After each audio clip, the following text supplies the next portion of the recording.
Sinagot rin ng Malacanang ang naging patutsyada ni Vice President Sara Duterte hinggil sa usapin ng problema ng baha o pagbaha sa bansa. Ayon kay Palace Press Officer Undersecretary Claire Castro, hindi nila ikinakaila na lubog ang bansa sa baha at ipinunto ang anyay kawalan ng maayos na flood control sa Davao City. So doon po sa lubog na ang bansa sa baha, totoo naman po. Kitang-kita po natin ito sa Davao City.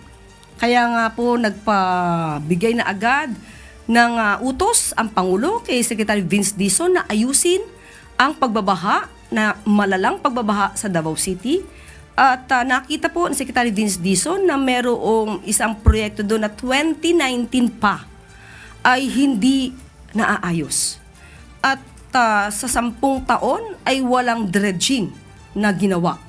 Kaya po, inutos ng Pangulo, agad-agad itong ayusin para sa mga kababayan natin sa Davao City.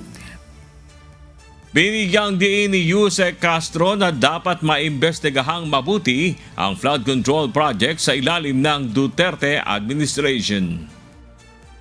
Aking ipapakita ang report dated May 30, 2022, kung saan as of March 2022 ay mayroong 13,917 flood control projects na kumpleto sa panahon ni dating Pangulong Duterte.